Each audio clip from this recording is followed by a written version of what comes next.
9 फरवरी 2023 गुरुवार प्रातः काल का समय।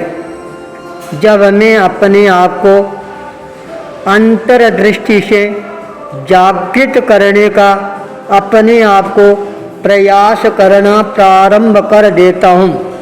गुरुवार का दिन था।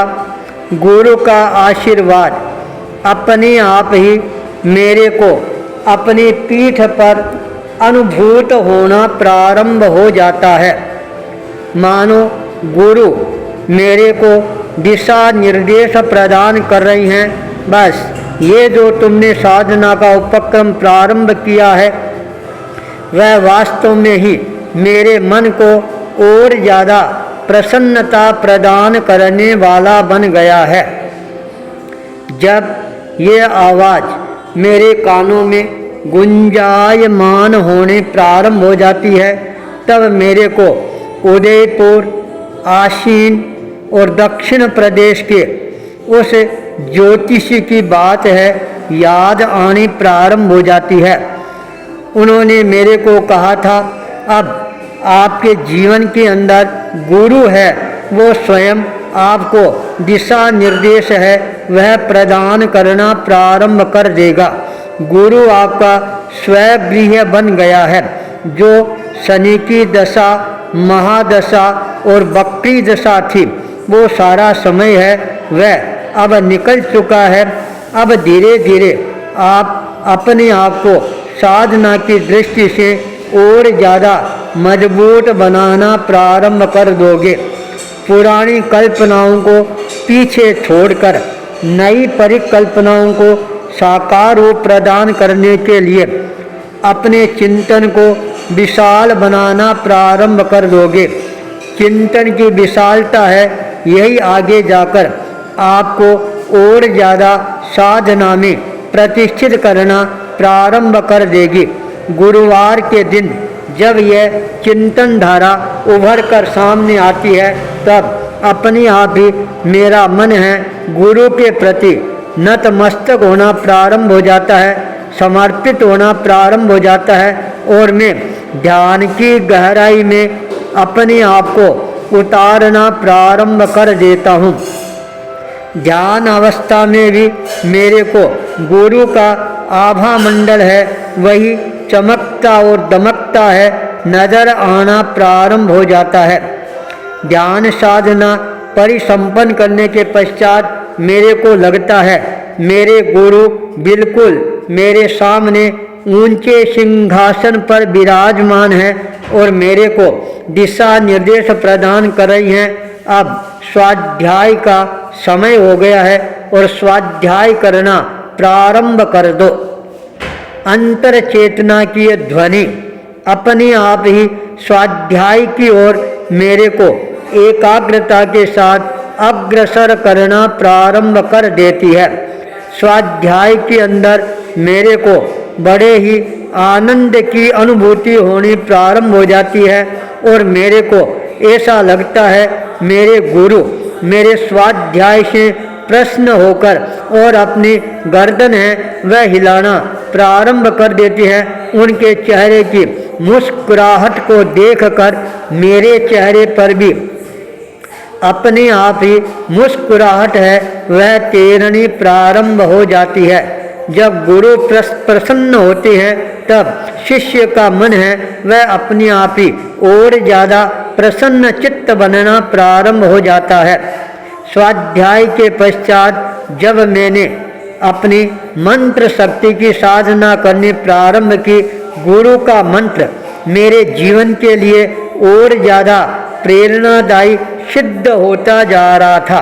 प्रतिक्रमण करके मैंने अपने आप को पावन और पवित्र बनाने का प्रयास करना प्रारंभ कर दिया।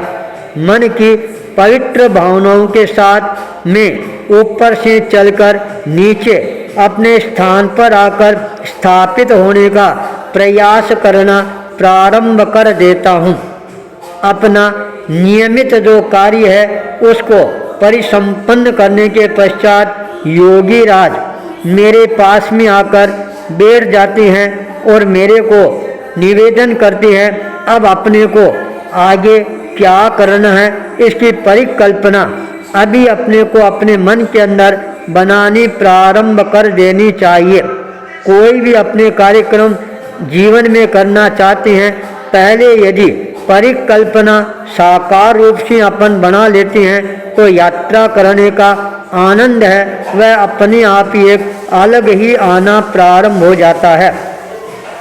मैंने कहा मैंने यह अपने मन में निश्चय कर लिया है, कम से कम साल के अंदर 2-2 महीने के लिए 2 यात्राएं हैं वह मेरे को अवश्य ही करनी है।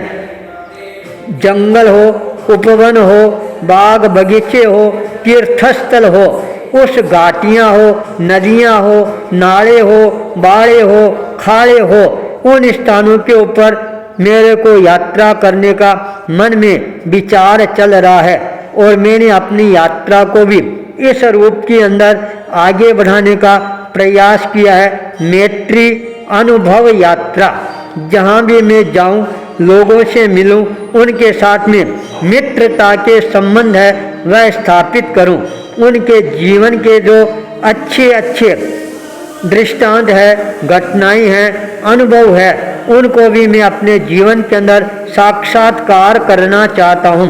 तब उन्होंने कहा बस ये परिकल्पना अपनी साधना की दृष्टि से भी सर्वोत्तम परिकल्पना रहेगी।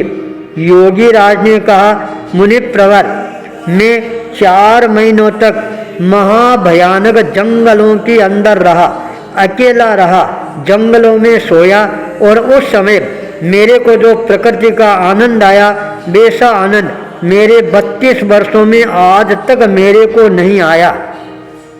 मैंने कहा चलो कोई बात नहीं है, अब अपन प्रकृति का आनंद है वह लेकर ही रहेंगे। सारी रूपरेखा है वह अपने आप ही धीरे धीरे उभर कर सामने आनी प्रारंभ हो जाती है। उस रूपरेखा को मूर्त रूप देने के लिए सूरत में मेरे संसार पक्षीय छोटे भाई मुल्तान से मैंने संपर्क किया। उसने कहा आप निश्चिंत रहो और जब भी आप आदेश दोगे मैं गाड़ी लेकर पहुंच जाऊंगा और यात्रा आपको अवश्य ही करवा कर ही रहूँगा। गाड़ी कैसी हो इसकी परिकल्पना जब आगे बढ़ती है और अचानक ऐसा योग मिलता है, लुधियाना शहर जहाँ पर सुई से लेकर हवाई जहाज तक का निर्माण होता है, वहाँ का मेरा एक भक्त उत्साही सुशील वेद का अचानक आगमन हो जाता है। जब वह आता है, बैठता है, बातचीत करनी प्रारंभ करता है, मैंने कहा अब मैंने अपने जीवन के अंदर यह निश्चय किया है। यह बात सुनकर वह भी बहुत ज़्यादा प्रसन्न हो जाता है और कहते हैं आपने क्या रूपरेखा बनाई है वह आप मेरे को बताएं। जब उसको पूरी रूपरेखा बताई गई, जब वाहन के बारे में चिंतन चला, इस तरह का वाहन होना चाहिए जिसके अंदर सारी चीज़ें सुरक्षित रहे और आप भी सुरक्षित रहो, यात्रा का आनंद और मज़ा है वह आता रहे। जब 2-3 वीडियो यूट्यूब के देखे जहाँ पर जंगलों के अंदर लोग किस तरह से यात्राएं करते हैं, किस तरह का वाहन रखते हैं, तत्काल उसने कहा मेरे भी कुछ मित्र हैं जो इस तरह के वाहन बनाते रहते हैं। उसने संपर्क स्थापित किया। विवाह शादियों का अवसर होने के कारण कोई बेंगलोर गया हुआ, कोई बाहर गया, फिर भी मोबाइल के माध्यम से संपर्क हुआ, यहाँ की डिजाइनें वहाँ भेजी गई। तत्काल उन्होंने भी अपनी डिजाइनें हैं वो हमारे पास में भेजी है। भविष्य की परिकल्पना है, अवश्य ही धीरे धीरे साकार रूप है ग्रहण करना प्रारंभ कर देगी, ऐसा मन के अंदर विश्वास है। वह जागृत होना प्रारंभ हो गया।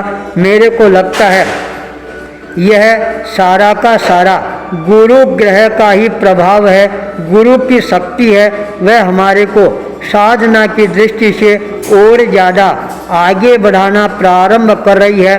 मैं अपने जीवन के अंदर इस तरह के अनेकों प्रकार के अनुभव है वह आत्मसात करता जा रहा हूँ और मेरे को विश्वास है मेरे अनुभव मेरे को ही नहीं सुनने वालों को भी साधना की दृष्टि से और ज़्यादा प्रभावित करने वाले बनते चले जाएंगे।